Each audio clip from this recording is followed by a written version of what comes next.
الرجیم بسم اللہ الرحمن الرحیم ألم تر إلى الذي حاج إبراهيم في ربه أن آتاه الله الملك إذ قال إبراهيم ربي الذي يحيي ويميت قال أنا أحيي وأميت قال إبراهيم فإن الله يأتي بالشمس من المشرق فأتي بها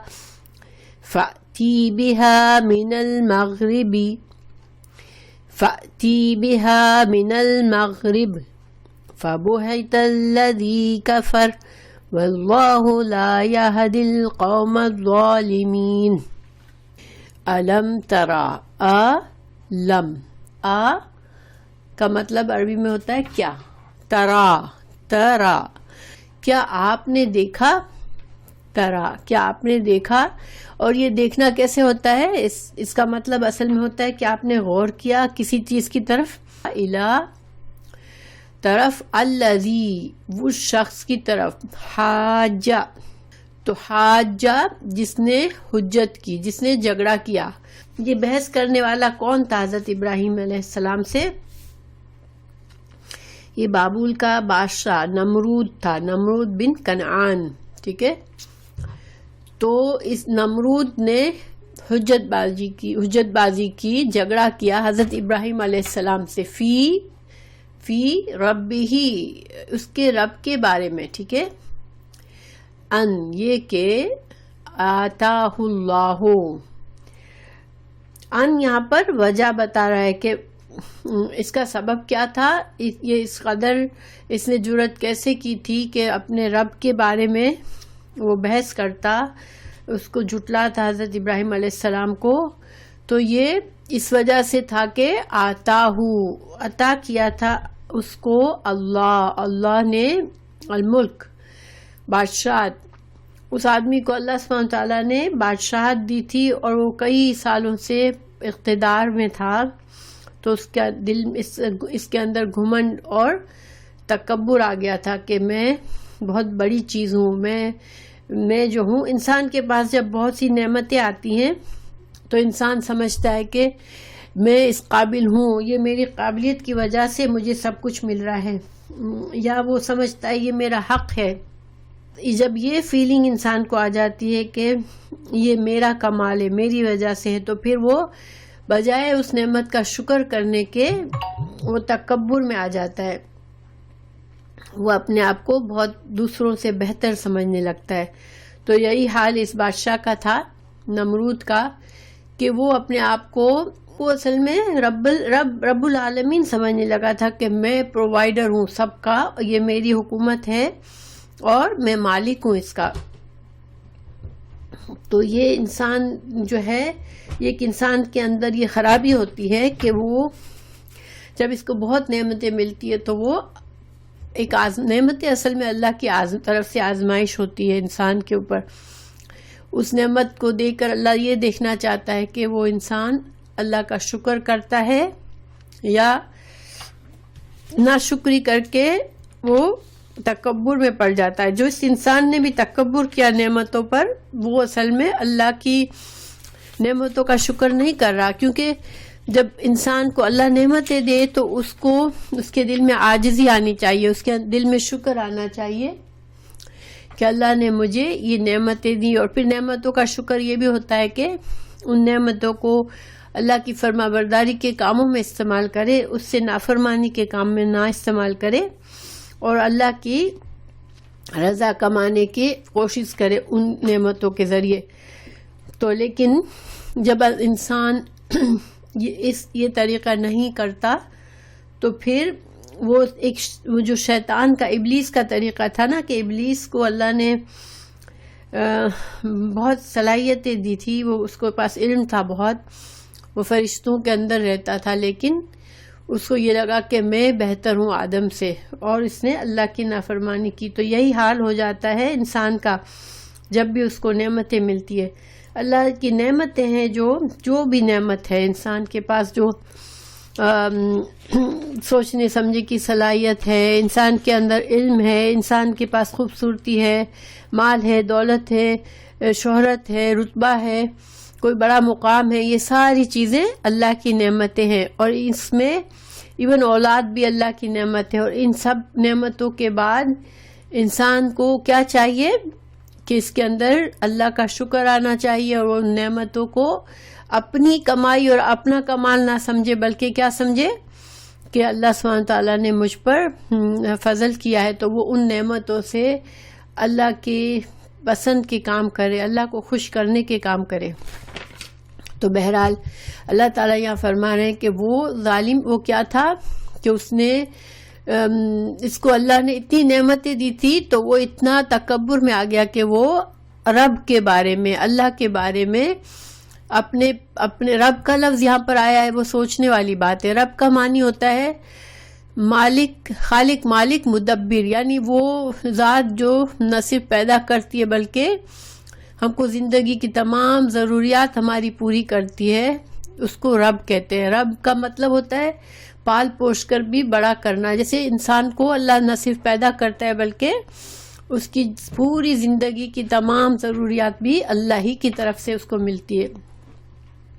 تو بہرحال اس کو اتنا گھمنڈ آ گیا کہ یہ بھول گیا کہ مجھے یہ ساری نعمتیں دینے والا میرا رب ہے، اور وہ اس رب کو جھٹلانے میں جگڑنے لگا۔ حضرت ابراہیم علیہ السلام نے جب اسلام کی دعوت دی تو اللہ تعالیٰ فرما رہے ہیں کہ اس کی وجہ کیا تھی کہ اس کے پاس بادشاہت تھی، اللہ نے اسے بادشاہت دی تھی۔ اذ قالا، اب اللہ تعالیٰ بتا رہے ہیں کہ کیا ہوا تھا۔ تو جب ابراہیم علیہ السلام نے اس سے کہا ربیا، میرا رب، ربی اور یا آخر میں جو ہے وہ میرے کے وہ ضمیر ہے، ٹھیک ہے، میرا رب۔ تو میرا رب جو ہے، جب ابراہیم علیہ السلام سے اس نے حضرت ابراہیم علیہ السلام نے جب دعوت دی کہ اللہ کی عبادت کرو، رب تمہارے رب کی، ہمارے رب کی عبادت کرو، تو جب اس نے جھٹلایا تو اور اس نے پوچھا تمہارا رب کون ہے، تو حضرت ابراہیم علیہ السلام نے فرمایا کہ میرا رب الذی، وہ ہے، یحیی، زندہ کرتا ہے، ویمیت، اور موت دیتا ہے۔ تو حضرت ابراہیم علیہ السلام نے ایک ثبوت پیش کیا، ایک دلیل پیش کی، اللہ کی پہچان بتائی کہ اللہ میرا رب تو وہ ہے جو کہ زندہ کرتا ہے، زندگی دیتا ہے اور موت دیتا ہے۔ اب یہاں پر حضرت ابراہیم علیہ السلام کا یہ کہنے کا مقصد یہ تھا کہ اللہ کے سوا کوئی ہمیں زندگی دینے والا نہیں ہے، اور وہی جب مدت انسان کی پوری ہوتی ہے تو وہی انسان کو موت دے کے اپنے پاس لیتا ہے اور پھر سے دوبارہ اٹھاتا ہے۔ تو اس نے کہا، اس شخص نے کہا، قالا، نمرود نے کہا، انا، میں، احیی، زندہ کرتا ہوں، و امید، میں موت بھی دیتا ہوں۔ یعنی کہ وہ اتنا گھمنڈ میں آ گیا تھا کہ حضرت ابراہیم علیہ السلام تو وہ بات کر رہے تھے کہ جو انسان کچھ بھی نہیں تھا، مٹی سے اللہ نے پیدا کیا، ایک نطفے سے انسان کو پیدا کرتا ہے اللہ۔ حضرت آدم علیہ السلام کو مٹی سے پیدا کیا، پھر انسانوں کی نسل کو ایک نطفے سے چلایا، تو یہ مقصد تھا۔ اور پھر جب انسان کی وقت کے ساتھ ساتھ ایک مہلت پوری ہو جاتی ہے تو اللہ سبحانہ تعالیٰ نو میرر انسان کے پاس کتنی بھی دولت ہے، کیا بھی ہے، کتنی دنیا کی نعمتیں ہیں، لیکن انسان کا پھر وقت پورا ہو گیا تو اللہ تعالیٰ اسے موت دے دیتا ہے۔ تو اس نے یہ اپنے گھمنڈ میں اتنا الجھا ہوا تھا کہ اس کی اتنی عقل نہیں آئی۔ اس نے کہا لو یہ کون سی بڑی بات ہے، تو میں بھی زندہ کرتا ہوں، مردہ موت دیتا ہوں۔ تو اس نے کیا کیا، یہ کہہ کر اس نے کیا کیا تھا، ایک حدیث ہے کہ حضرت ابن عباس رضی اللہ عنہ کی روایت ہے، اصل میں حضرت ابن عباس کی اپنی روایت ہے، یعنی کہ رسول اللہ صلی اللہ علیہ وسلم کا قول نہیں ہے۔ تو حضرت جو عباس تھے، ابن عباس، حضرت یہ آپ صلی اللہ علیہ وسلم کے چچازاد بھائی تھے اور عمر میں کافی چھوٹے تھے، اور آپ صلی اللہ علیہ وسلم کی جیسے پاس رہ کر کافی علم سیکھا تھا، اور ان کو اللہ تعالیٰ نے بہت علم دیا تھا قرآن کا، اور وہ قرآن کے مفسر کہلاتے تھے. تو بہرحال آپ صلی اللہ علیہ وسلم نے ان کے لیے ان کی دعا بھی کی تھی. تو ان کی روایت ہے کہ اس نے کیا کہ اس نے اسی مجلس میں 2 قیدیوں کو منگوایا. ٹھیک ہے، اپنے قید خانے سے 2 قیدی منگوائے. ایک کو اسی وقت قتل کروا دیا، ایک کو اسی وقت قتل کر دیا، اور دوسرے کو آزاد چھوڑ دیا. تو گویا اس نے اپنا ثبوت دیا کہ دیکھو میں نے جس کو چاہا اس کو موت دی، جس کو چاہا اس کو زندہ رکھا. تو حضرت ابراہیم علیہ السلام اللہ کے نبی تھے، اور انبیاء جو تھے وہ لوگوں سے جھگڑا کرنے کے لیے نہیں آتے. ان کا مقصد یہ ہوتا ہے کہ لوگوں کو بس اللہ کا پیغام پہنچائے. تو حضرت ابراہیم علیہ السلام نے دیکھا کہ یہ احمق ہے، اپنے گھمنڈ میں اتنا ہے کہ اس کو میری بات سمجھ میں نہیں آئی. میں نے اس کو ایک عقل کی دلیل دی کہ اس کو سمجھ آئے، تو اس نے اس کو بالکل اپنے طریقے سے لے لیا اور اس نے اپنی دلیل پیش کر دی. تو حضرت ابراہیم علیہ السلام نے اس سے کوئی بحث نہیں کی، بلکہ کیا کہا، اب ایک اور دلیل پیش کر دی اللہ کی قدرت کی، اللہ کی وجود کی. بولا قال، کہا حضرت ابراہیم علیہ السلام نے، فَإِنَّا، پس بے شک اللہ وہ ہے، یاتی لاتا ہے، بالشمس سے سورج کو، من المشرق مشرق سے نکالتا ہے سورج کو، فاتی پس تو لےہا بہا اس کو. آتی کا مطلب ہوتا ہے آنا، لیکن جب آنا کے بعد با آ جاتا ہے، آتی کے بعد با سے جو بات شروع ہوتی ہے، بہا لے آ اس کو، تو لے آ ہوتا ہے مطلب. ٹھیک ہے، لا اس کو، من المغرب مغرب سے. اب دیکھیں حضرت ابراہیم علیہ السلام نے ایک ایسی دلیل پیش کر دی کہ جس کا وہ کوئی علاج نہیں کر سکتا تھا. ظاہر ہے کہ وہ سورج کو کچھ نہیں کر سکتا تھا. تو حضرت ابراہیم علیہ السلام نے کہا کہ اچھا، میرا رب تو وہ ہے جو کہ سورج کو مشرق سے نکالتا ہے، اگر تو واقعی میں رب ہے تو پھر سورج کو مغرب سے نکال لے. اب وہ اس کا کیا جواب دیتا، وہ حیران رہ گیا. فبہتا، تو مبہوت ہو گیا. مبہوت کا لفظ اردو میں ہم بولتے ہیں نا، یہ اسی روٹ ورڈ سے بنتا ہے، بہاتا. فبہتا الذی، وہ شخص، کفرا جس نے کفر کیا، واللہ اور اللہ تعالی، لا نہیں، یہدی ہدایت دیتا، القوم الظالمین ایک ظالم قوم کو اللہ ہدایت نہیں دیتا. اب یہاں پہ ظالم سے کیا مطلب ہے؟ ٹھیک ہے، ظلم جو ہے، ظلم کا جو لفظی معنی ہوتا ہے کہ ایک چیز کا جو حق ہے، جو جگہ ہے اس کے لیے، اس جگہ پر نہیں رکھنا بلکہ کہیں اور رکھنا. کسی چیز کو جہاں حق ہے وہاں سے ہٹا کے کہیں اور رکھ دینا، یہ ظلم ہے، یہ معنی ہے ظلم کا. تو یہاں پر ظلم کیا تھا، اس کا ظلم یہاں پر کیا تھا کہ اللہ کی اس دی ہوئی نعمتوں کی اور صلاحیتوں کا اس نے بے جا استعمال کرنا بھی ظلم ہوتا ہے. دیکھیں اللہ نے اسے نعمتیں دی اور اس نے اس نعمتوں کو اپنا کمال سمجھا. تو اللہ کی نعمتوں کا شکر ادا کرنا یہ حق ہے، اور حق کے خلاف کیا ہے کہ ان کے اللہ کی طرف سے ہونا ہے وہ انکار کرنا کہ اللہ نے مجھے دیے، بلکہ اپنا کمال سمجھنا. تو ایک تو یہ ہے. پھر دوسرا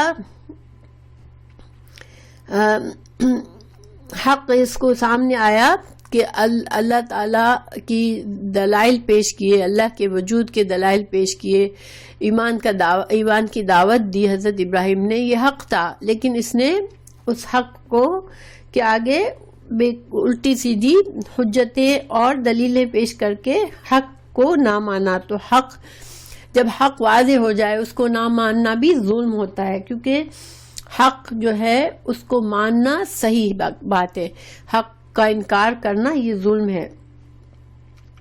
پھر اس کو شکر گزار ہونا چاہیے تھا، شکر گزاری کے بجائے، نعمتوں کا شکر کرنے کے بجائے وہ اور مغرور اور گھمنڈی بن گیا، ناشکرا بن گیا. تو یہ بھی ظلم تھا.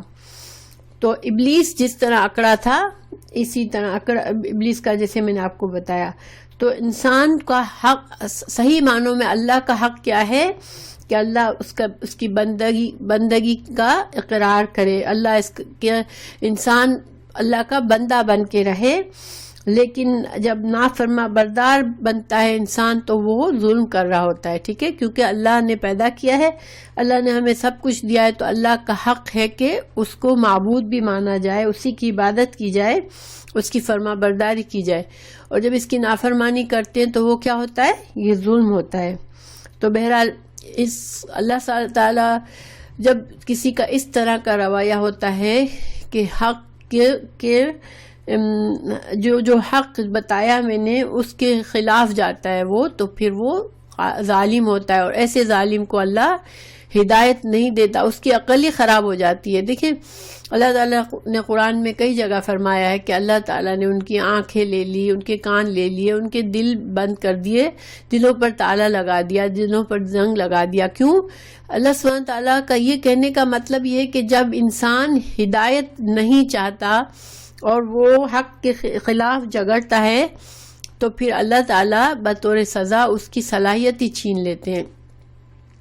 انسان کا ایک ضمیر ہوتا ہے جو اسے بتاتا ہے جب وہ غلط کرنے جاتا ہے کہ نہیں یہ غلط ہے، تو اس ضمیر کی بات کو انسان نہیں سنتا تو پھر اس کا ضمیر مردہ ہو جاتا ہے، پھر اس کو کوئی حق سمجھ میں نہیں آتا. ٹھیک ہے، اور یہی وجہ ہے کہ جب انسان، آپ نے دیکھا ہوگا کہ اتنے کائنات کے نظارے دیکھتا ہے انسان، اتنی کبھی یہاں تک کہ کبھی کوئی طوفان، کبھی آندھی، کوئی زلزلہ آتا ہے اور دیکھتا ہے انسان اللہ کی قدرت کو کہ آن کے آن میں سارا شہر، سارے شہر، ساری بستیاں برباد ہو جاتی ہیں. پھر بھی انسان کو اگر نہیں اس کے دل کا آنکھ کان ناک بند ہوتے ہیں، آنکھ کان اور دل بند ہوتا ہے تو اس کو اللہ کی طرف دھیان نہیں جاتا، وہ اور چیزوں پر اس کو وہ کرتا ہے منحصر.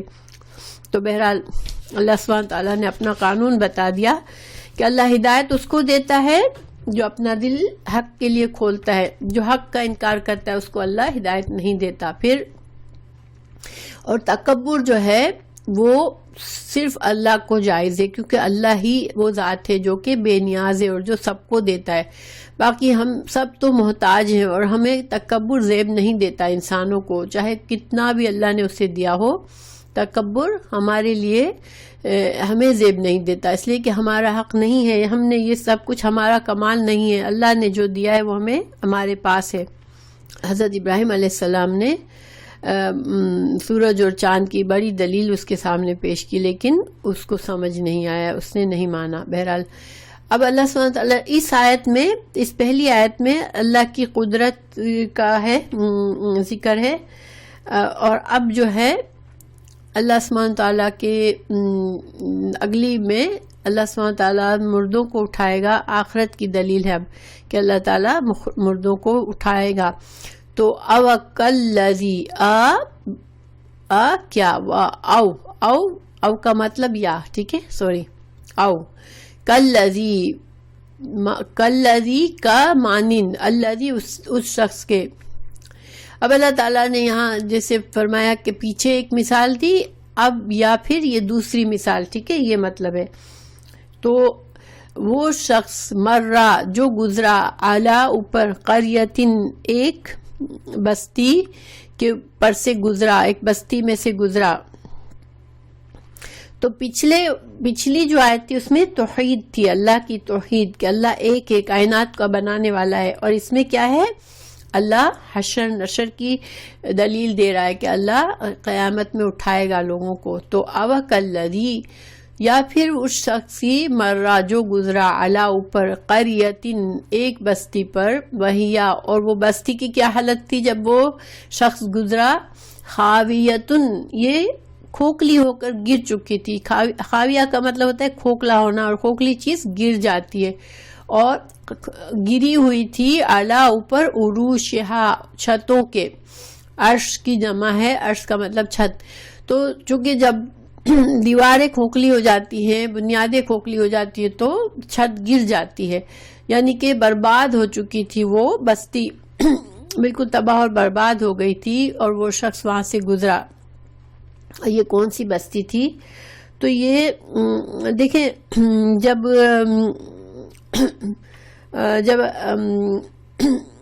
بنی اسرائیل جو تھے اللہ نے انہیں بڑی نعمتیں دی تھی، لیکن جب وہ اللہ کے بہت نافرمان ہو گئے تو ان پر جو دوسری کافر قوموں نے حملہ کر کے ان کے شہر کو تباہ و برباد کر دیا، ان کے لوگوں کو ان کی کتابوں کو جلا دیا اور ان کے لوگوں کو قیدی بنا دیا۔ تو یہ اس کے بعد کا واقعہ ہے کہ جب یہ جو شخص تھے وہ ایک نبی تھے، اب ان کا نام اللہ تعالیٰ نے نہیں ذکر کیا قرآن میں، مگر علماء نے اس کے بارے میں بات کی ہے کہ یہ حضرت عزیر علیہ السلام تھے۔ لیکن چونکہ جب اللہ سبحانہ وتعالیٰ جو ہے وہ واقعات ہمیں بتاتے ہیں تو ہمیں اتنا ہی بتاتے ہیں جتنا ہمیں اس واقعے سے سبق سیکھنا ہوتا ہے، یعنی یہ کوئی کہانی نہیں ہوتی جس میں سارے کرداروں کے نام اور انٹروڈکشن اور سب دیا جائے، جہاں اللہ تعالیٰ مناسب سمجھتے وہاں نام بتاتے ورنہ نہیں بتاتے۔ لیکن علماء نے کہا کہ یہ حضرت عزیر علیہ السلام تھے۔ تو حضرت عزیر علیہ السلام جب اس بستی سے گزرے تو اس کی حالت دیکھ کے بہت جیسے حیران ہو گئے کہ ارے اتنا اس حد تک تباہ ہو گیا ہے یہ شہر، اب یہ کب کیسے آباد ہو سکے گا، کبھی بھی کیسے آباد ہوگا۔ انسان ہوتا ہے نا جب اس حد تک تباہی دیکھتا ہے تو سوچتا ہے کہ اب یہ جگہ، یہ شہر اب کبھی آباد نہیں ہوگی۔ تو اللہ سبحانہ تعالیٰ نے جب ایک نبی تھے، انبیاء کرام کو اللہ سبحانہ تعالیٰ چونکہ انبیاء وہ لوگ ہوتے ہیں جو کہ لوگوں کو اللہ کی طرف بلاتے ہیں اور ان کا یقین جو ہوتا ہے، ایمان ہوتا ہے، وہ پختہ ہونا ضروری ہوتا ہے۔ ان کا ایمان ایسا ہونا چاہیے، انبیاء کرام کا ایمان ایسا ہوتا ہے کہ وہ کسی طرح بھی وہ اپنے ایمان سے نہیں ہٹتے، چاہے دنیا ادھر سے ادھر ہو جائے۔ تو جب کبھی انبیاء کرام کے طرف سے کوئی ایسی معمولی سی بھی بات ثابت ہوتی ہے جو ایمان کی مضبوطی سے کم نظر آتی ہے تو اللہ سبحانہ تعالیٰ ان کو فوراً سے ان کی اصلاح فرما دیتے، تاکہ جب وہ لوگوں کو بتائے تو تمام مخالفت کے باوجود بھی یہ اس طرح سے گواہی دے جیسے کہ انہوں نے دیکھا ہوا ہے، ٹھیک ہے۔ اسی لیے اللہ تعالیٰ انبیاء کرام کو معجزات دکھاتے ہیں۔ رسول اللہ صلی اللہ علیہ وسلم کو معراج میں جنت اور دوزخ بھی دکھائی گئی تھی۔ اب اگلی آیت میں ہم پڑھیں گے کہ حضرت ابراہیم علیہ السلام کو جو ہے وہ معجزے دکھایا گئے کہ اللہ نے کیسے زندہ کرتا ہے اللہ موت کے بعد۔ تو یہ انبیاء علیہ السلام کو اللہ تعالیٰ علم الیقین یعنی ایسا یقین دیتے ہیں کہ وہ ایک چیز کو ہم دیکھنے کے بعد، دیکھیں ایک چیز کو ہم سے کہا جاتا ہے اور ایک چیز ہوتی ہے کہ ہم نے دیکھا آنکھوں سے بھی، کسی نے کہا بھی، ہم نے آنکھوں سے ہوتے ہوئے بھی دیکھا، تو اس پر جو ہمیں یقین ہوتا ہے وہ پختہ، ایسا پختہ یقین ہوتا ہے کہ پھر اگر ہمیں کوئی کہے کہ ایسا نہیں ہے تو ہم نہیں مان سکتے اس کو۔ تو انبیاء کرام کا ایمان اتنا مضبوط ہوتا ہے۔ تو اللہ سبحانہ تعالیٰ نے چونکہ ان کے ذہن میں یہ خیال آیا کہ اس حد تک برباد کی ہوئی جو اب تو یہ نہیں ہو سکتی صحیح یہ بستی، تو اللہ تعالیٰ نے قالا انا، کس طرح اس شخص نے کہا، یعنی ان نبی نے کہا کیسے، یحیی زندہ کرے گا، ہذہ اس کو، اللہ بعد موتہا، یہ بستی تو اب مردہ ہو گئی، اب اس کو اللہ کیسے زندہ کرے گا، وہ اس کے منہ سے نکل گئی بات، ٹھیک ہے۔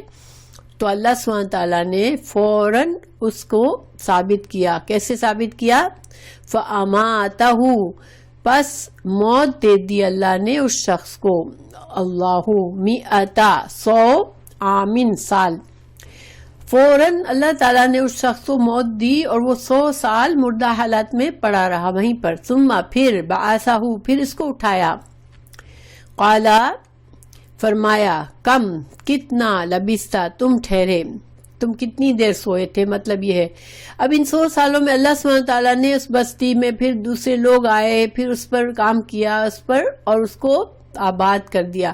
تو یعنی بستی جو تھی وہ بالکل فریش بن گئی جب تک ان 100 سالوں میں یہ جب سوئے تو جو کہ انہوں نے کہا تھا کہ اس مردہ بستی کو اب کیسے اللہ زندہ کرے گا، تو اللہ تعالیٰ نے ان کو 100 سال سلایا اور اس دوران بستی کو پوری طرح سے آباد کر دیا. نئے سرے سے لوگ آئے، اس میں بس گئے اور اس کو کنسٹرکشن کی اور اس کو بنا لیا. پھر اللہ تعالیٰ نے ان کو زندہ کیا اور فرمایا کہ تم کتنی دیر ٹھہرے ہو؟ قالا، اس نے کہا لبثت، میں ٹھہرا، یومن، ایک دن، او یا بعد یوم، یا کچھ حصہ دن کا.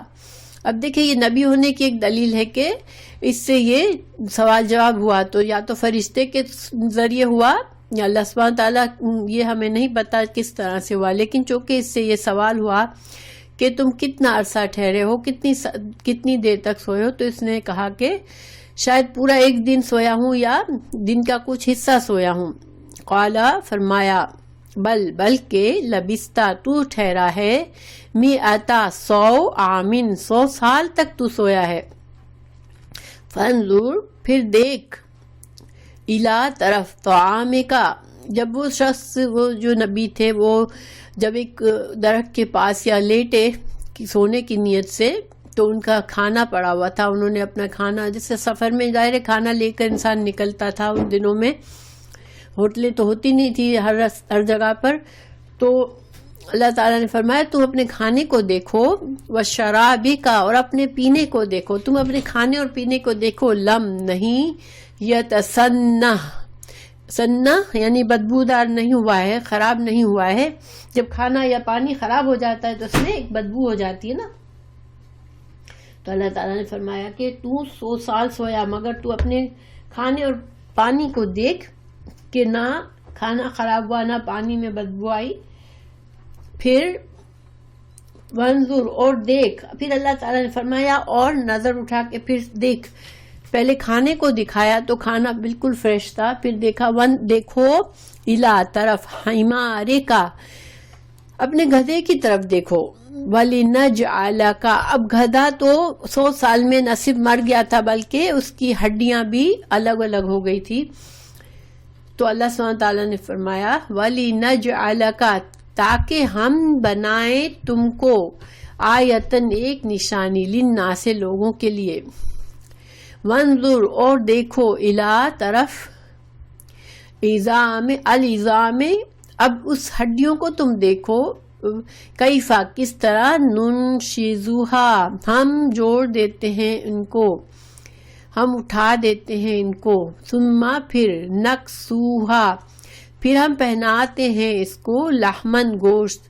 اب اللہ سبحانہ تعالیٰ نے، چونکہ اس آدمی وہ تو خود مر گئے تھے اور زندہ ہوئے، تو اس کو نہیں پتا کہ اللہ نے میری ہڈیوں کو کس طرح سے جوڑا. ظاہری بات ہے انسان بھی اسی طرح مر جاتا ہے، 100 سال تو وہ بھی مردہ بنا پڑا ہوتا ہے، تو پھر ہڈیاں گل جاتی ہیں. لیکن اب اللہ تعالیٰ نے ان کو دکھایا کہ گدھا بھی ان کا پاس تھا. وہ گدھا تو بالکل ہڈیاں تھی، تو اس کو اللہ نے پہلے اس کا پنجر کو جوڑا، ہڈیوں کو جوڑا، پھر اس کے اوپر گوشت چڑھا دیا. فلما، پھر، تبینا، واضح ہو گیا، لہو، اس کے لیے. ظاہری بات ہے اس نے آنکھوں سے دیکھا انہوں نے کہ اللہ سبحانہ تعالیٰ نے اس گدھے کو زندہ کر دیا. قال، تو انہوں نے کہا، اعلم، میں جان گیا، ان، بے شک، اللہ، علی، اوپر. فلما تبینا، جب واضح ہو گیا اس کے لیے، قال، اس نے کہا، علم، میں جان گیا، ان اللہ، بے شک اللہ تعالیٰ، علی، اوپر، کل شیء، ہر چیز پر، قادر ہے. یعنی کہ وہ تو نبی تھے، وہ جانتے تھے اللہ تو قادر ہے، لیکن اب آنکھوں سے بھی سامنے دیکھ لیا کہ اللہ سبحانہ تعالیٰ نے ان کے سامنے ہی اس کے گدھے کو اٹھا دیا. اور یہ اس آیت میں دلیل ہے کہ اللہ سبحانہ تعالیٰ قیامت کے دن انسانوں کو بھی اٹھا لیں گے. اور اس میں ان نبی کو پورا یقین، علم الیقین دیا گیا، یعنی عین الیقین دیا گیا کہ ان کو، حالانکہ انبیاء کرام جیسے میں نے بتایا کہ شک نہیں کرتے، لیکن جب چونکہ ان کے دل میں یہ خیال آیا کہ کیسے زندہ کرے گا، تو اللہ تعالیٰ اپنے انبیاء کو، اپنے جن کو قریب سمجھتا ہے ان کو پھر لا علمی یا شک کے اندھیرے میں نہیں رہنے دیتا. تو اللہ نے واضح فرما دیا ان کے لیے.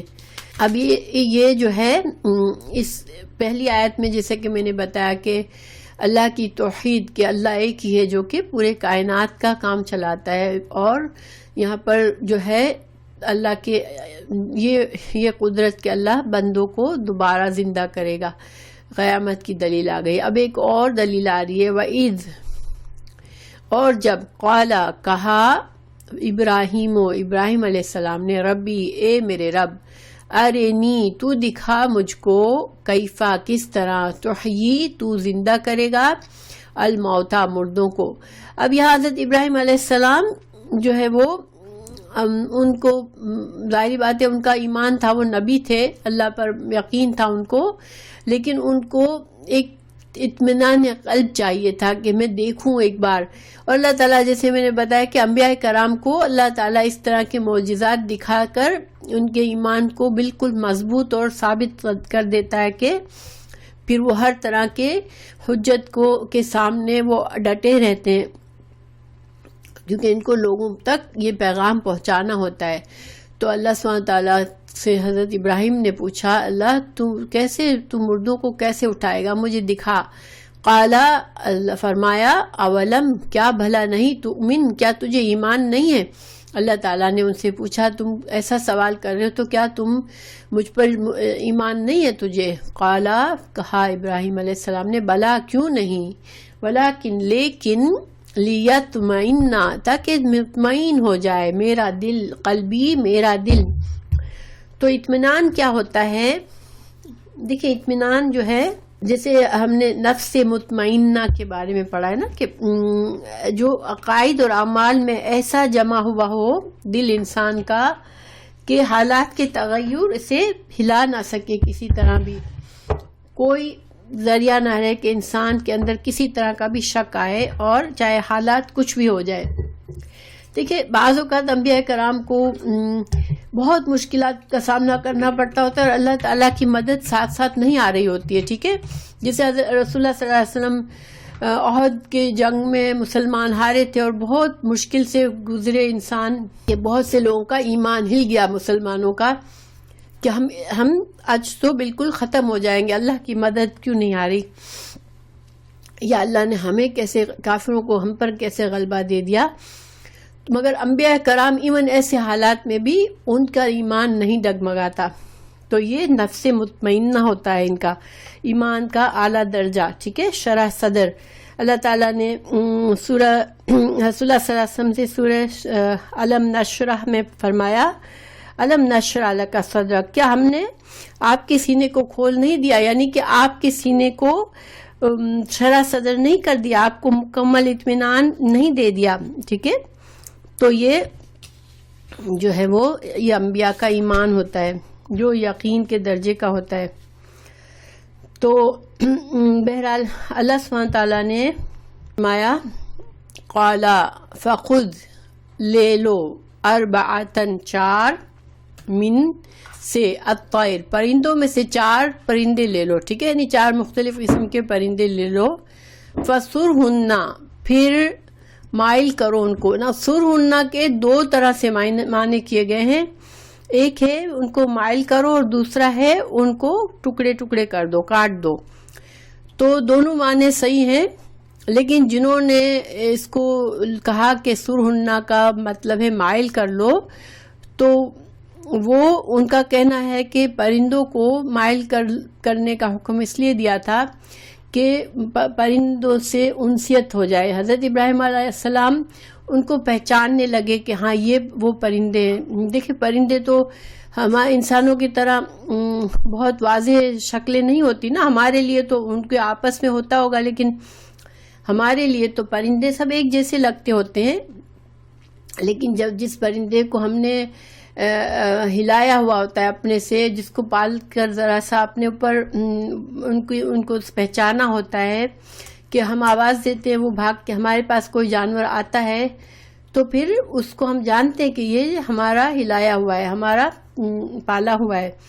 تو بہرحال انہوں نے یہ کہا کہ اللہ سبحانہ تعالیٰ نے اس لیے کہا تھا کہ ان کو مائل کر لو، تاکہ حضرت ابراہیم علیہ السلام پھر جب وہ پرندے مردہ ہونے کے بعد پھر زندہ ہو تو ان کو پہچان لیں حضرت ابراہیم کہ یہ وہی پرندے ہیں۔ تو فَسُرْهُنَّ تو ان کو مائل کر لو الیک اپنی طرف، ثم پھر اجعل رکھ دو. اب اجعل سے پہلے جنہوں نے مائل ہونا اس کا ترجمہ کیا ہے انہوں نے کہا کہ اجل سے پہلے ایک لفظ جو تھا وہ اس میں محذوف ہے. عربی زبان کا قاعدہ ہے کہ بعض الفاظ کا اگر آیت پڑھنے سے معنی خود بخود نکلتا ہے تو اس لفظ کو آیت کے اندر یعنی کہ جملے کے اندر اس لفظ کو لکھا نہیں جاتا کہ اس کا معنی جو ہوتا ہے وہ واضح ہوتا ہے. اور اردو زبان میں بھی ایسا ہوتا ہے کہ بعض اوقات ہم کسی الفاظ کو بولتے نہیں ہیں کیونکہ ہمیں پتہ ہوتا ہے کہ اس کو بولنے کی ضرورت نہیں ہے، وہ سامنے والا پہچان لے گا، سمجھ لے گا. ٹھیک ہے، تو بہرحال یہاں پر اجال سے پہلے کیا لفظ تھا؟ قطعہن، ان کے ٹکڑے کر دے، پھر رکھ دو، اجل رکھ دو، علی اوپر، کل ہر، جبل پہاڑ کے، منہن ان میں سے، جزءاً ایک حصہ، ثم پھر ادعوہن یعنی پرندوں کے ٹکڑے ٹکڑے کر کے ان کے جو گوشت تھے ان کے گوشت کو مکس کر کے ان کا ایک ایک جیسے مکسچر جو ایک ایک جیسے پورشن اس کا ایک ایک پہاڑ پر رکھ دو، پھر ان کو بلاؤ. یأتینکا وہ آئیں گے تیرے پاس، سعین دوڑتے ہوئے، یعنی فوراً سے وہ پرندے دوبارہ زندہ ہو کر جڑ جائیں گے، اللہ تعالیٰ انہیں جوڑ دے گا اور وہ تمہارے پاس آئیں گے. وَعَلَمْ اور جان لو، ان اللہ بے شک اللہ تعالیٰ عزیز غالب ہے، حکیم حکمت والا ہے. یعنی اللہ سبحانہ تعالیٰ غالب ہے. یہاں پر کیوں کہا گیا کہ اللہ تعالیٰ ہر چیز اللہ غلبہ رکھتا ہے اور وہ مردوں کو زندہ کر سکتا ہے، اور اس کا جو غلبہ ہے اللہ کی جو قدرت ہے، اللہ کی جو طاقت ہے وہ کامل ہے اور حکیم ہے، کمال حکمت والا ہے. اللہ نے زندہ کو موت دینے کا وقت مقرر کیا ہے. دیکھیں اللہ کی حکمت یہ ہے کہ مردوں کو دوبارہ اٹھانے کا اور کسی کو پیدا ہونا ہوتا ہے اسی وقت ہوتا ہے جب اللہ کی حکمت سے ہوتا ہے. تو انسان کی زندگی اور موت اللہ کی حکمت سے ہوتی ہے کہ کب تک کس کی مہلت ہے، کب کسے موت آنی ہے، کب کسے پیدا ہونا ہے. تو اللہ سبحانہ تعالیٰ تمام معاملات اللہ کی حکمت پر ہوتے ہیں. تو بہرحال اب یہ مثال میں بھی کیا ہے، اس میں بھی ایک طرح سے آخرت کی دلیل ہے. تو دو دلیلیں ہیں کہ اللہ سبحانہ تعالیٰ مردوں کو زندہ کرے گا. ٹھیک ہے، پھر مسلو. اب دیکھیں یہ جو آیات آئی، 3 آیات، ایک میں اللہ کے توحید اور اللہ کے قدرت کائنات کو بنانے کی، اللہ کے مالک ہونے، رب ہونے کی دلیل، 2 میں اللہ کے آخرت میں بندوں کو پیدا کرنے کی دلیل. پھر اب موضوع جو ہے ان آیات سے پہلے جہاد کا حکم آیا تھا اور اللہ تعالیٰ نے مال خرچ، جہاد جانی مال کے ساتھ ساتھ مال خرچ کرنے کا، مالی جہاد کا حکم دیا تھا. تو اب دوبارہ سے پلٹ کے وہی مال خرچ کرنے والی آیات شروع ہو گئی. اب اللہ عالم، یا اللہ حکمت جانتا ہے کہ اللہ تعالیٰ نے ایک ٹاپک چل رہا تھا اللہ کی راہ میں خرچ کرنا، اللہ کی راہ میں جہاد کے لیے مال کا صدقہ دینا، اور پھر اچانک سے اللہ تعالیٰ نے یہ اللہ کی توحید اور آخرت کی دلائل پیش کیے اور اب پھر سے دوبارہ ٹاپک آ رہا ہے. مجھے کہیں نظر نہیں آیا کسی عالم نے اس کے اوپر کامنٹ لکھا ہوگا، لیکن میرے پاس جو کتابیں تھی اس میں مجھے یہ نظر نہیں آیا. لیکن خود میرے دل میں ایک بات آ رہی تھی کہ دیکھیں انسان جب مال اپنی محنت سے کماتا ہے، اسے اپنے مال سے بہت محبت ہوتی ہے، انسان کو اپنی جان سے بہت محبت ہوتی ہے. اور ٹاپک وہ چل رہا تھا کہ اللہ تعالیٰ نے جہاد کا حکم دیا، جان اور مال کے صدقات کا حکم دیا. تو یہ ساری قربانیاں انسان کے لیے بہت مشکل ہوتی ہے، لیکن اگر اس کا ایمان بہت پکا ہوتا ہے تو پھر اس کو یہ خرچ کرنا، اپنی جان اور مال قربان کرنا اس کو مشکل نہیں لگتا، کیونکہ اسے یقین ہوتا ہے کہ یہ اس اللہ کا حکم ہے جس نے مجھے پیدا کیا اور جو مجھے دوبارہ اٹھائے گا، اور میرے تمام جو بھی اعمال ہیں ان کا مجھے جزا اور سزا ملے گی اور مجھے اجر و ثواب ملے گا میری ساری قربانیوں کا، تو پھر انسان کے لیے آسان ہو جاتا ہے۔ تو یہ واللہ عالم، بس میرے ذہن میں یہ میں سوچ رہی تھی کہ یہ کیا مقصد ہوگا کہ اللہ سبحانہ تعالیٰ نے ایک ٹاپک چل رہا تھا اس کو بیچ میں سے چھوڑ کے بیچ میں یہ 3 دلائل پیش کیے، اور اب آگے پھر سے اسی ٹاپک پر آ گئی بات۔ تو اب آگے ہے مال خرچ کرنے کی۔ اللہ تعالیٰ فرما رہے کہ جو اللہ کی راہ میں خرچ کرتا ہے اس کی مثال کیا ہوتی ہے، ٹھیک ہے؟ مثلو، مثال، الذین، ان لوگوں کی، ينفقون، جو خرچ کرتے ہیں، اموالہم، اپنے مال، فی سبیل اللہ، فی سبیل اللہ، اللہ کی راہ میں۔ تو فی سبیل اللہ جو ہے اس کا مطلب لغوی معنی جیسے پتہ چلتا ہے کہ اللہ کی راہ میں، تو اصل میں یہ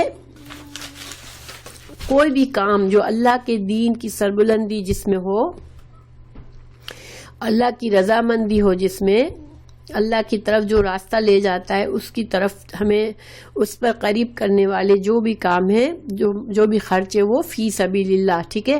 فی سبیل اللہ کے معنی جو ہے کیا ہے کہ اللہ کی راہ میں کسی بھی ریزن سے خرچ کرنا اللہ کی رضا کے لیے، اور بعض نے اس سے کہا کہ صرف جہاد میں خرچ کرنا، جہاد میں خرچ کرنا ہی فی سبیل اللہ ہوتا ہے۔ بعض نے کہا نہیں، اللہ کی راہ میں جو بھی مال خرچ کیا جاتا ہے وہ فی سبیل اللہ ہوتا ہے، اور اس میں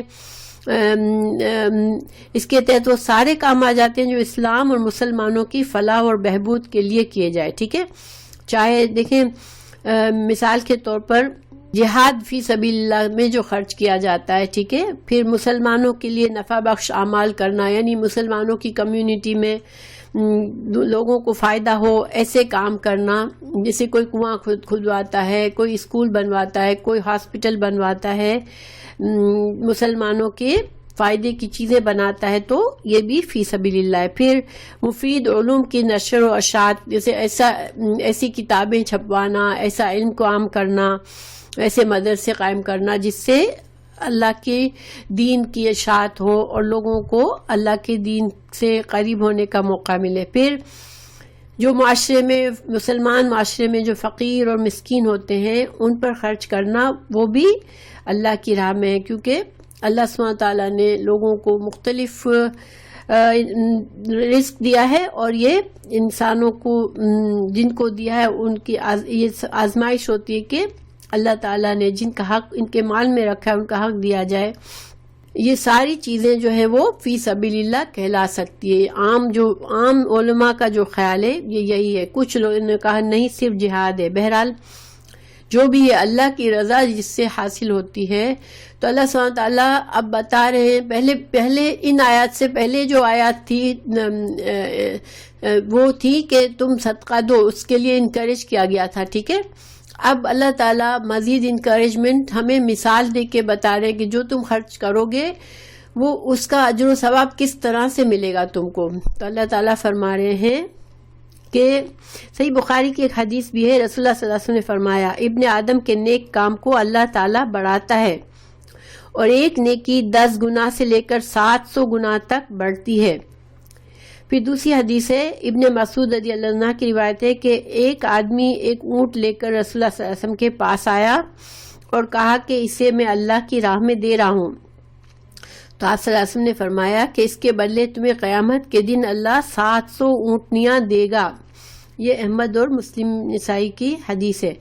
تو اب یہاں پر اللہ تعالیٰ ہمیں بتا رہے ہیں کہ تم جو مال خرچ کرو گے اللہ کی راہ میں، اس کی مثال ایسی ہے جیسے حبتن، ایک دانہ ہو، امبتت، ایک دانے کو جب ہم اگاتے ہیں، امبتت اگاتے ہیں، زمین میں ڈالتے ہیں، تو پھر وہ دانہ اگاتا ہے 7 سنابلا، بالیاں، خوشے، فی کل سنبلتن، ہر بالی میں 100 حبتن، ہر ڈالی میں 100 دانے ہوتے ہیں۔ آپ نے دیکھا ہوگا گیہوں ہے، چاول ہے، ان کی آپ نے اگر دیکھی ہوگی ایک ڈالی سی ہوتی ہے، اس میں ایک ڈالی میں جو ہے وہ بے شمار دانے ہوتے ہیں. تو اللہ تعالیٰ فرما رہے کہ جب ایک دانہ اللہ تعالیٰ تم مٹی میں ڈالتے ہو، اللہ تعالیٰ اس ایک دانے سے بے شمار دانے اگا دیتا ہے. تو اسی طرح تم ایک نیکی میں ایک روپیہ، ایک دینار، ایک اکائی خرچ کرو گے تو اللہ تمہارے چیز کو یہاں 700 کی مثال دیے تو اللہ تعالیٰ فرمائے 700 گنا تک اللہ اسے بڑھا دے گا. واللہ، اور اللہ تعالیٰ یضاعف، بڑھاتا ہے، لمن، واسطے اس کے، یشاء، جس کو وہ چاہتا ہے. ٹھیک ہے. اب اللہ کا چاہنا کیا ہے؟ ہمیشہ اللہ کا چاہنا اس کی حکمت اور مشیت ہوتی ہے. اللہ تعالیٰ چونکہ ہماری نیتوں کو جانتے ہیں، تو جب انسان جب خرچ کرتا ہے تو خرچ کرتے وقت جس کام میں ہم خرچ کرتے ہیں وہ کام کتنا ضروری تھا، پھر ہمارے حالات کیا تھے، ہمیں کتنی مشکل سے خرچ کرنا، یعنی ہمیں کتنی مشکل پڑی اس خرچ کرنے میں، ہمارے لیے تنگی بھی تھی، پھر بھی ہم نے وہ ضرورت کے وقت ہم نے وہ پیسہ نکالا صرف اللہ کی رضا کے لیے. ہمارے اندر کتنا اخلاص تھا. یہ ساری چیزیں کیا ہے؟ اس کی بنا پر اللہ جو ہے وہ ہمارا اجر بڑھاتا ہے، اور اللہ تعالیٰ 700 گنا تک بڑھا سکتا ہے اور اس سے بھی زیادہ بڑھا سکتا ہے. اس میں تو 700 ہے لیکن ایک جگہ 700 بھی زیادہ بڑھا سکتا ہے. تو چونکہ اللہ سبحانہ تعالیٰ ہمارے دلوں کی اندر کی گہرائیوں کا حق جانتا ہے کہ ہم کس نیت سے کیا کام کر رہے ہیں، تو اسی لحاظ سے ہمیں اجر ملتا ہے. ٹھیک ہے. ایک امیر آدمی ہے، بہت زیادہ امیر آدمی، اب اس نے کوئی فقیر آیا اس کے سامنے، اس نے اپنے اٹھا کے 5 روپے دے دیے. اب ایک خود غریب آدمی ہے لیکن اس نے دیکھا کہ کوئی بہت ضرورت مند، کوئی بھوکا بالکل اس کے سامنے آ گیا، بہت ہی ضرورت مند، تو وہ اس کو اپنے کھانے کا پیسہ بھی اس کو دے دیا اور اس نے اس کو کھلا دیا. اب ظاہر ہے اس میں فرق ہے نا، دونوں کے کھلانے میں فرق ہے، دونوں کے خرچ کرنے میں فرق ہے. تو جتنی انسان کی نیت خالص ہوتی ہے، جتنا وہ اللہ کی رضا کی خاطر پرواہ کیے بغیر اپنی قربانی، جتنی زیادہ اس کے اندر قربانی ہوتی ہے اس خرچ میں، اللہ اسی طرح بڑھاتا ہے. واللہ، اور اللہ تعالیٰ، واسع، وسعت والا ہے، علیم، جاننے والا ہے. تو اللہ سبحانہ تعالیٰ نے یہ واسع کی صفت یہاں بیان کی، تو اس سے مطلب چونکہ یہاں پر اللہ تعالیٰ کوئی اجر کو اتنا بڑھانے کی بات فرما رہے ہیں، تو انسان یہ نہ سوچے کہ اچھا ایک روپے کا مجھے 700 کے برابر حساب ملے گا. تو جو کہ اللہ وسیع ہے، اللہ کی خزانے وسیع ہے، اللہ کی وسعت جو ہے وہ ہر چیز کامل ہے. تو انسان یہ نہ سوچے کہ لو اتنا سارا اجر ملے گا ایک چیز کا، کیونکہ اللہ اس چیز پر قادر ہے. اللہ واسع ہے، واسع اللہ کی صفت ہے، علیم، اور اللہ جانتا ہے کہ اس بندے نے کس نیت سے خرچ کیا ہے، کتنی مشکل سے خرچ کیا ہے اور کس موقع پہ کیا ہے. تو ان سب چیزوں کو اللہ کے علم کے بنا پر اللہ تعالیٰ اس کو اجر دیتا ہے. الذین، وہ لوگ، ينفقون، جو خرچ کرتے ہیں، اموالہم، اپنے مال، فی سبیل اللہ، اللہ کی راہ میں، ثم، پھر، لا یتبعون، نہیں پیچھا کرتے، ما، جو، انفقوا، جو انہوں نے خرچ کیا، منن، احسان جتا کر، ولا، اور نہ، اذن. نہ اذن کہتے ہیں تکلیف دینا، تانا دینا، تانا تشنا کرنا، توہین تحقیر کرنا. اللہ تعالیٰ فرما رہے کہ جو انسان صدقہ کرنے کے بعد نہ تو جس کو دیا اس پر احسان جتائے، نہ اس کو تکلیف دے، نہ ایذا پہنچائے، نہ اس کو تانے دے، تو پھر کیا ہے؟ لہم، اس کے لیے، اجرہم، ان کا اجر ہے، عند، پاس، ربہم، ان کے رب کے پاس، ولا، اور نہ، خوفن، کوئی خوف، علیہم، ان پر، ولا، اور نہ، ہم یحزنون، نہ وہ غمگین ہوں گے. تو دیکھیں یہاں پر اللہ تعالیٰ نے ہمیں ہمارے اجر و ثواب کو بڑھانے کا ایک اور وجہ بتائی کہ ہم کب بڑھا سکتے ہیں، جبکہ ہمارے دل میں ذرا سا بھی یہ احساس نہ ہو کہ میں نے کوئی احسان کیا اس شخص پر. جب ہم خرچ کریں تو یہ سمجھے کہ یہ میں نے صرف اللہ کے لیے کیا ہے، اس کسی پر میں نے کوئی احسان نہیں کیا، نہ دل میں ہو، نہ زبان پر ہو، نہ ہمارے رویے میں ہو. ٹھیک ہے. اور نہ ہم تکلیف دیں کہ جس کو دیا ہے اب اس کو ہم سمجھیں کہ اب یہ زندگی بھر ہمارا غلام بن کے رہے، ہمارے آگے پیچھے پھرے، ہمارے آگے جھک کر بات کرے، کیونکہ ہم اس کو پر احسان کرتے ہیں، ہم اس کو مال دیتے ہیں.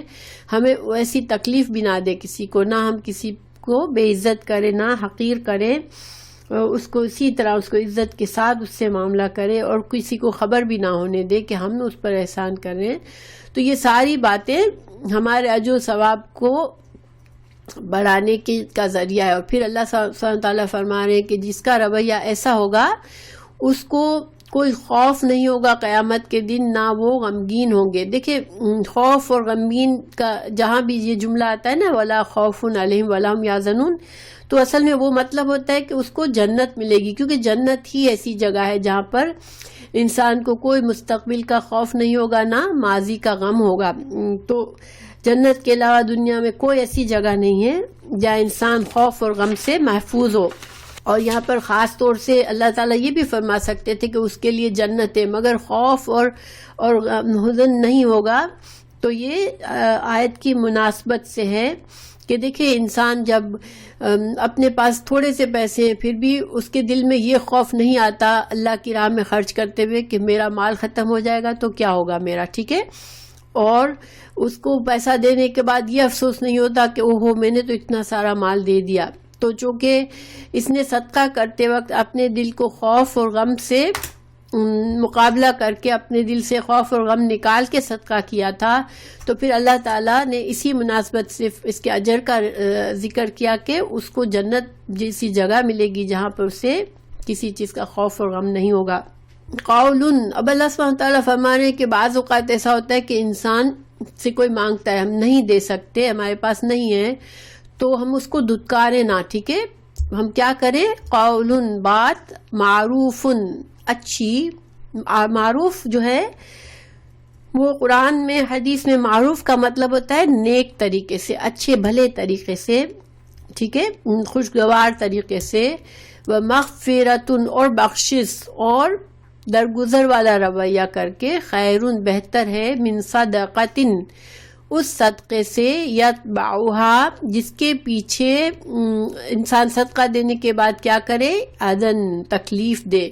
تو اللہ تعالیٰ فرما رہے ہیں کہ تمہارا دل اگر اتنا بڑا نہیں ہے، اگر سپوز، تو تم کسی کو دے کر پھر اس کو تکلیف بھی دیتے ہو، اس کو تانا دیتے ہو، اس کو تکلیف، اس سے تم امید کرتے ہو میرا غلام بن کے رہے، بہت احسان مند رہے، تو پھر ایسے صدقے سے بہتر ہے کہ تم ایکسکیوز کر دو. تم سے کوئی مانگے تو تم کوئی اچھی بات کر لو، دعا دے دو کہ اللہ تعالیٰ تمہاری مدد کرے گا، یا اگر میرے پاس زیادہ ہوا تو میں تمہاری مدد کروں گا اللہ نے چاہا تو، یا کوئی بھی ایسی بات. اور اگر ہمارے نہ کہنے پر سامنے والے کو کچھ بات اچھی نہیں لگے اور کوئی ایسی بات کہہ دے وہ کہ اس نے دیکھو اتنا مال ہے پھر بھی نہیں دے رہا، اور ہمیں کوئی بات بعض اوقات ہوتا ہے نا، انسان کو پتہ ہوتا ہے ہمارے پاس ہے اور ہم نہیں دیتے تو وہ ہمیں باتیں بھی سنا دیتے ہیں بعض اوقات.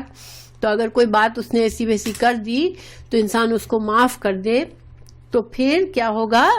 یہ بہتر ہے، اس کا اجر و ثواب بھی زیادہ ہے بجائے اس کے کہ ایسے صدقے کہ انسان صدقہ بھی دے اور پھر جس کو دیا اس کو تکلیف بھی دے، احسان جتا کر. پھر اللہ سبحانہ وتعالیٰ فرما رہے ہیں یا ایھا الذین آمنو، اے لوگو جو ایمان لائے ہو.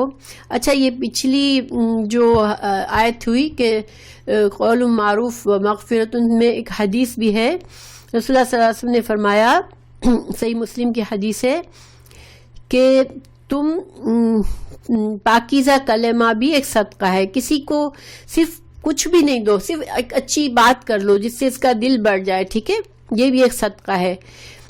کوئی پریشان بیٹھا ہے، اداس ہے، اس کو چیئر اپ کر لو، اس کو اچھی بات کر لو جس سے اس کا دل خوش ہو جائے. پھر دوسری حدیث ہے کہ تم کسی بھی معروف یعنی کسی بھی نیکی کو حقیر مت سمجھو، ٹھیک ہے. اگرچہ اپنے بھائی سے خندہ پیشانی سے ملنا ہی ہو، یعنی کہ اگر ہم کچھ نہیں دیتے لیکن لوگوں سے مسکرا کر ویلکم وارم انداز میں ملتے ہیں تو جس سے ان لوگوں کو اچھا فیل ہوتا ہے، تو یہ ایک صدقہ ہے، یہ بھی ایک نیکی ہے، ٹھیک ہے.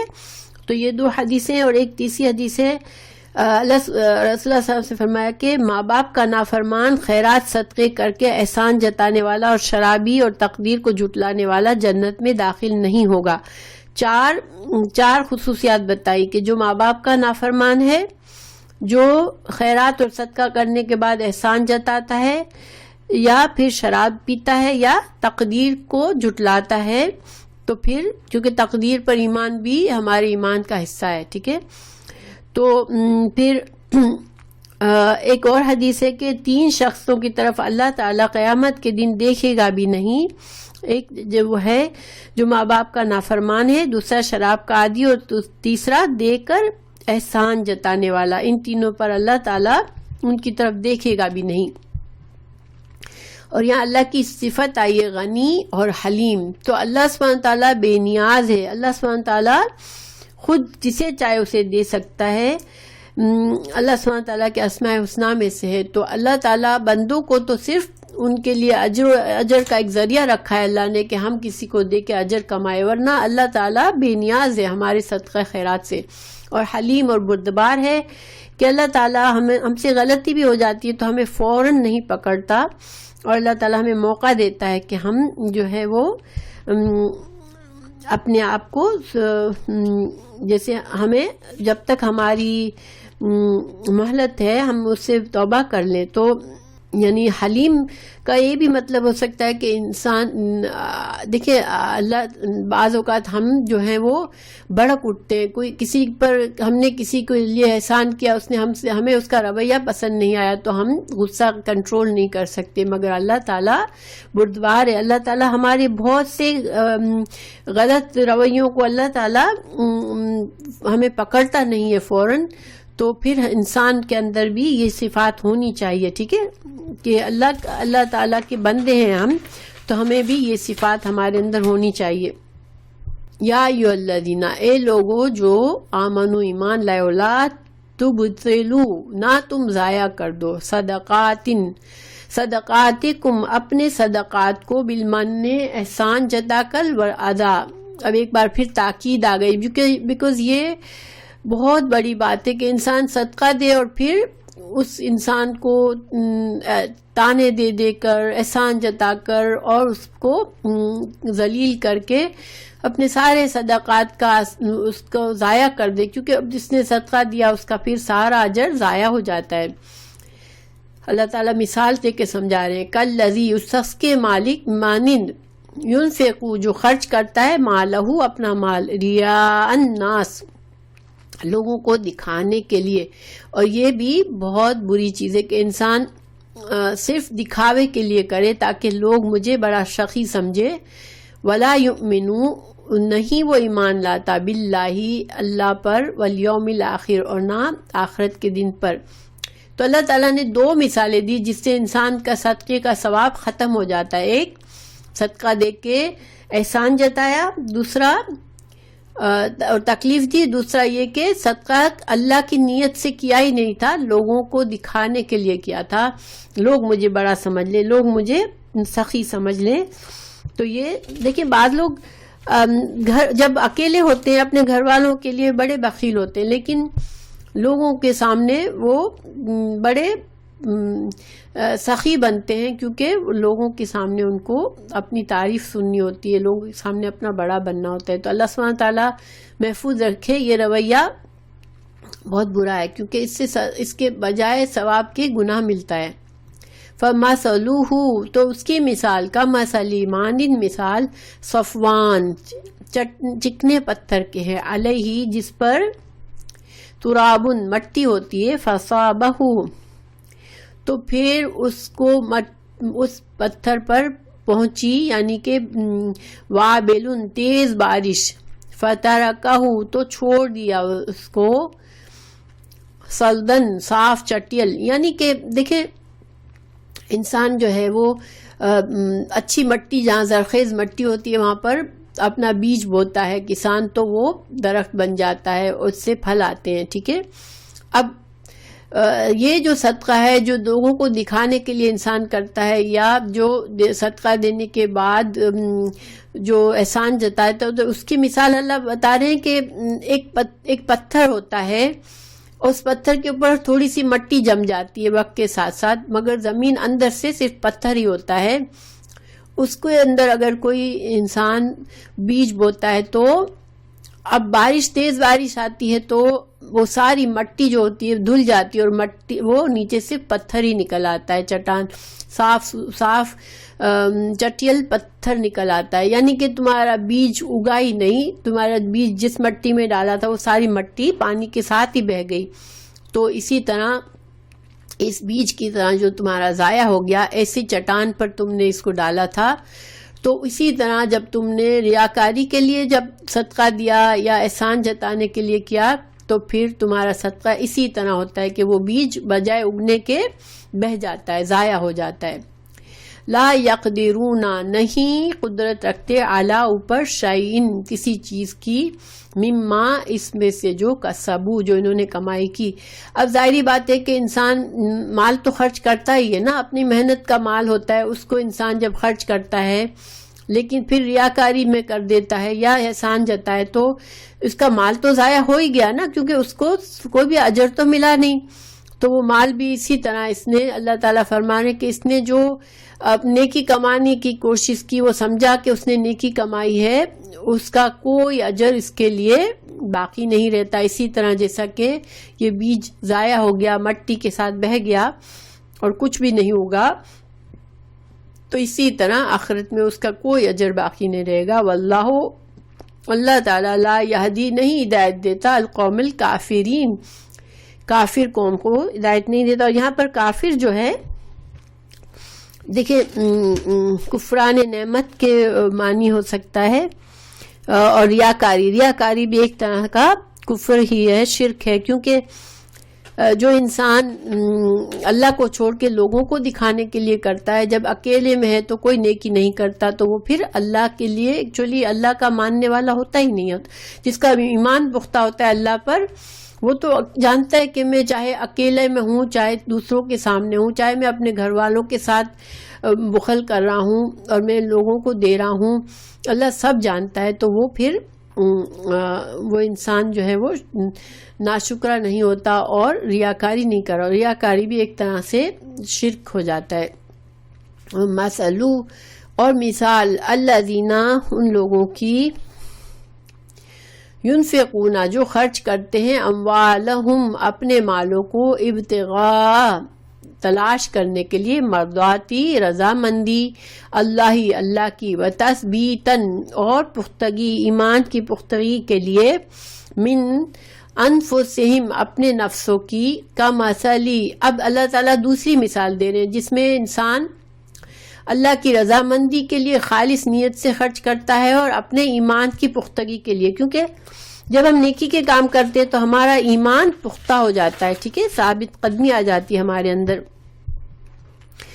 تو اللہ سبحانہ تعالیٰ فرمانے کہ اسلام جو انسان، دیکھیں، یا تو تثبیت یا تو اپنے ایمان کو پختہ کرنا، یا پھر اسلام کو مضبوط کرنا، یہ بھی مطلب ہو سکتا ہے کہ انسان اللہ کی راہ میں جب ہم خرچ کرتے ہیں تو پھر وہ کیا ہوتا ہے، انسان اسلام کو تقویت دے رہا ہوتا ہے، اسلام کو پختگی دے رہا ہوتا ہے. تو اللہ کو راضی کرنے کے لیے اور اسلام کو پختگی اور اسلام کو سربلندی کے لیے جب انسان خرچ کر رہا ہوتا ہے، من انفسہم اپنے نفسوں کی، اب جو کہ یہاں پہ اپنے نفسوں کی لفظ لکھا ہوا ہے تو دونوں معنی ہم سمجھ لیں کہ اپنے نفس کی پختگی پیدا کرنا، یا پھر خلوص دل سے اپنا مال خرچ کرنا، دل کے اعتقاد سے خرچ کرنا، اور اسلام کو مضبوط بنانے کے لیے خرچ کرنا، یہ سارے معنی آتے ہیں. تو کمثلی، اب اس کی مثال، جنتن ایک باغ کی طرح ہے، بے ربوتن اونچی جگہ پر ہے، اصابہا پہنچے اس کو، وابلن تیز بارش، فاتت تو وہ دے، اکلہا پھل اپنا، ضعفین دگنا، اب اس نیکی کی جو کہ اللہ کی رضا کے لیے کی گئی تھی، اپنے ایمان کی مضبوطی اور اسلام کی سربلندی کے لیے کی گئی تھی، اس کی مثال ایسی ہے کہ ایک بیج کو آپ بہت اچھی زمین پر، جو بلند جگہ ہے جہاں پر کیچڑ نہیں بلڈ ہوتا بلکہ پانی آتا ہے اور زمین میں جاتا ہے اور باقی کا زائد پانی بہہ جاتا ہے، تو ایسی جگہ پر اگر تیز بارش آتی ہے تب بھی اس کو وہ دگنا پھل دیتا ہے۔ فَإِن لَمْ، پھر اگر نہیں، اور تیز بارش سے یہاں پر مطلب انسان جب بہت زیادہ بڑی اماؤنٹ خرچ کرتا ہے، بہت زیادہ صدقہ کرتا ہے، ٹھیک ہے، تو اس کو اس کے لحاظ سے اسی طرح اس کا اجر بھی ملتا ہے۔ اور اگر فَإِن لَمْ، نہیں، پھر اگر نہ يُصِبْهَا، پہنچے اس کو وابل، تیز بارش، فَطُل، تو شبنم ہی بہت ہے، یعنی کہ جب انسان اس نیت سے، خالص نیت سے خرچ کرتا ہے اپنے ایمان کے بڑھانے کے لیے، اسلام کی سربلندی کے لیے، تو پھر چاہے تھوڑا سا بھی خرچ کرتا ہے تو بھی کیا ہوتا ہے، اس کو سبزہ اگتا ہے، یعنی اس کا جو اجر و ثواب ہے وہ ایک دانے کی طرح، جس طرح دانہ اگ کر کئی گنا فروٹ دیتا ہے، اسی طرح پہ یہ بھی کئی دانے ایک دانے سے پیدا ہوتے، اسی طرح سے یہ صدقہ جو خالص نیت سے ہوتا ہے وہ بڑھتا ہے، اس کا اجر و ثواب بڑھتا ہے۔ واللہ، اللہ تعالیٰ، بما تعملون، تم جو کچھ بھی کر رہے ہو، بصیر، اللہ تمہارے تمام اعمال کو دیکھ رہا ہے۔ بندہ جو کام جس نیت سے بھی کرتا ہے تو اس کے اللہ سبحانہ تعالیٰ کے پاس کوئی چھپی ہوئی بات نہیں، اللہ دیکھ رہا ہے تمہاری محنت کو۔ جو انسان جتنی کوشش کرے گا، جتنے جان اور مال سے جتنا اللہ سبحانہ تعالیٰ کی خوشنودی حاصل کرنے کے لیے خرچ کرے گا، قربانی دے گا، تو پھر وہ اللہ سبحانہ تعالیٰ چونکہ علم رکھتا ہے، تمہارے ہر کام سے، ہر عمل سے، ہر نیت سے واقف ہے، تو اس کو تم ضائع مت سمجھو، وہ تمہارا اجر و ثواب کم نہیں ہوگا، تمہیں اللہ تعالیٰ اس کا اجر و ثواب بڑا چڑھا کے دے گا۔ تو الحمدللہ ہمارا آج کا سبق پورا ہوا۔ اللہ سبحانہ تعالیٰ ہمیں ریاکاری سے بچائے، اور اللہ تعالیٰ چاہے ہم کم ہو یا زیادہ ہو، دیکھیں انسان کا دل بڑا ہوگا اللہ تعالیٰ اسے زیادہ دیں گے، اور انسان کبھی یہ سوچ کے نہ بیٹھے کہ بھئی میرے پاس میں کیوں صدقہ خیرات کروں، میرے پاس تو بہت کم ہے، میں اپنی ضروریات ہی پورا کرتا ہوں، اس لیے کہ اللہ سبحانہ تعالیٰ کوانٹٹی کو نہیں دیکھتے، اللہ تعالیٰ ہماری خلوص نیت کو دیکھتے ہیں۔ تو انسان کو چاہیے کہ صدقہ خیرات سے کبھی ہاتھ نہ روکے، چاہے چھوٹی چھوٹی اماؤنٹ جتنا بھی ہم افورڈ کر سکتے ہیں، اور کبھی یہ خوف کے مارے کہ ہم فقیر ہو جائیں گے، یہ اپنے مال کو نہ روک کے بیٹھے انشاءاللہ۔ اور پھر اسی طرح انسان اگر بعض اوقات انسان کے پاس ہوتا ہے تھوڑا، لیکن اس کو خوف ہوتا ہے کہ میں پھر بھی وہ مانگتا رہتا ہے دوسروں سے کہ کہیں میرے پاس یہ تھوڑا سا ہے وہ ختم نہ ہو جائے تو میں پہلے سے مانگ کے رکھ لوں، نہیں، اللہ پر بھروسہ ایک مومن کو ہونا چاہیے، اور اس کو صبر استقامت ہونا چاہیے، اس کے دل میں وسعت ہونی چاہیے، تو پھر اللہ تعالیٰ بھی اس کے لیے وسعت کر دیتے ہیں انشاءاللہ۔ اللہ سبحانہ تعالیٰ ہمیں سمجھنے سوچنے کی توفیق دے اور عمل کرنے کی توفیق دے، آمین۔